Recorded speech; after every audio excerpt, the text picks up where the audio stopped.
So I'm not trying to make a habit of doing unboxing videos, but we need the router to do some woodwork, to build some speakers, to test the amplifier. Yes, life gets complicated sometimes, well, especially when you do it the hard way. Anyway, let's get it open and have a look. I don't really like the DIY class tools. I mean, I've got a couple of them as well because, you know, they're cheaper, but in my experience, something like a Ryobi, yeah, they're cheap and cheerful. The build quality is not good. The accuracy and that kind of thing is not so great. So if I can afford it, then I try and get something like a Bosch Professional or a Makita. You can also get the Makita MT line. It's their old product lines. They're continuing to be made, even though they've been superseded by the newer ones. So anyway, let's get this. That's quite a router. Look at that. Cool. Let's see what else is in the box. Okay, it looks like dust extraction is over there. What else have we got? What do you call this? It's like kind of like a parallel guide, or it slides along the edge of a surface. Like if this piece of cardboard was actually there. And what have we got in here? Maybe some other bits for that. Some more sellotape. Oh no, it's a wrench. Probably for changing the bits. And this is actually for tracing patterns, I believe. So another collet. This is a 8mm collet. So the 6mm is installed already over there. Okay, that little box is now empty. What else? One instruction manual. I think there might be one little bit more in here. At least I'm expecting it. Yep, there it is.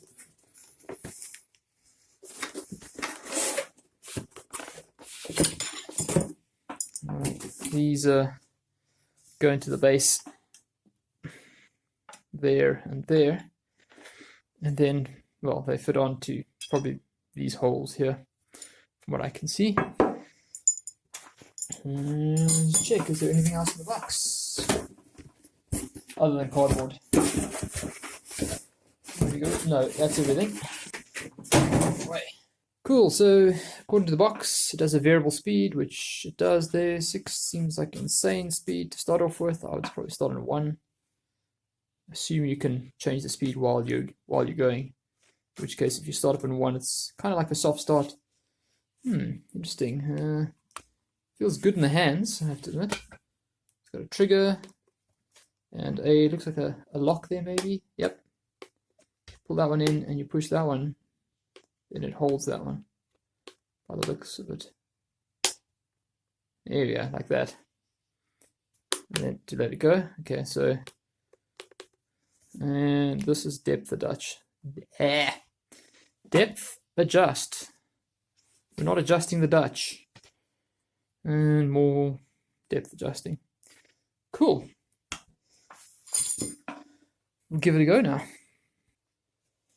I went and bought 1 bit for it as well. Just a straight bit. So we can do some plunge cuts. Before we do that, a couple of things to point out. Looks like you can get to the brushes on each side, which is nice. Replace those.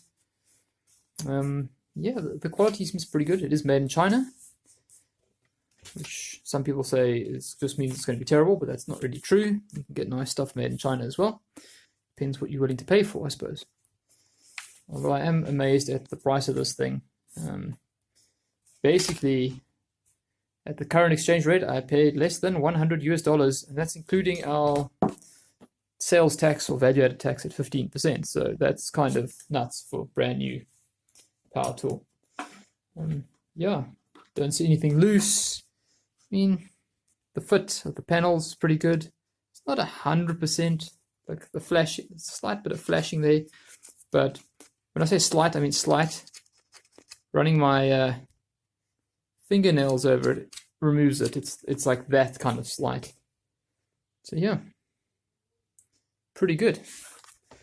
Here's the made in China. yeah, maybe get it going. Not really a router thing, but you might get a laugh out of this. Can't even get the box open because there's so much tape on it.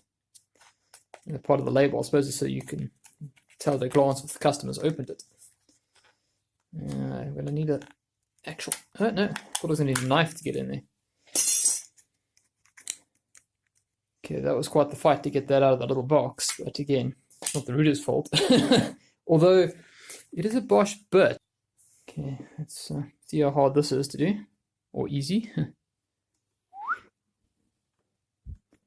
yes, I'm trying to do it with the camera, so it's slightly harder than it should be, or would otherwise be. It does have a lock. Kind of notice the same thing on the Bosch angle grinders, where you've got a button you can push, and then you can grab hold of it. Actually, let's see something here. Yeah, finger tight first. Oh, there we go. Got it clamped in there now.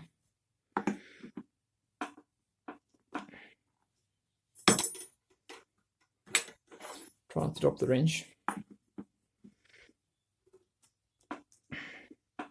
Okay, that's not going anywhere. Rather have that thing on there tightly. Apparently it starts at about 10,000 RPM minimum speed, so that's pretty quick. I don't want things flying off. Little chip guard, apparently. Instructions say how to fit it, but mine came pre-fitted. I noticed one thing that does not come with, there's no centering pin, because you can actually do curves with this thing as well. So either have to make one or buy one of those.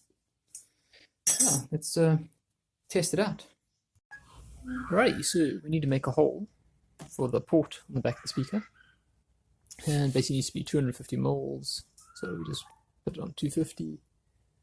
And there we go, you can see it lines up pretty good. You can even use a second tape measure if you're worried about your piece of plastic tape measure.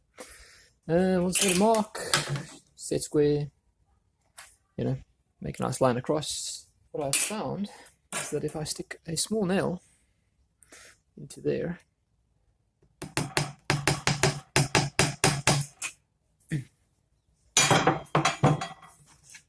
then happily you can see there's a distance that we can measure. And basically, yes, the router's unplugged. I don't like putting my fingers next to these things. You can see we've got about 30 mils from the inside here to the outside there, which means that if we put the pin here and just rest it here, we can circle around it and have 30 to each side, which is very handy because the hole I need to make is 60 mils in diameter. So effectively we happen to have a 30 mil radius right here. Hence, just like that. It's on 21 mils, but if I do this way, I get another 3 mils, and I can step through 3 mils, etc. at a time, which is a nice way to not abuse the router too much.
Isn't maths great?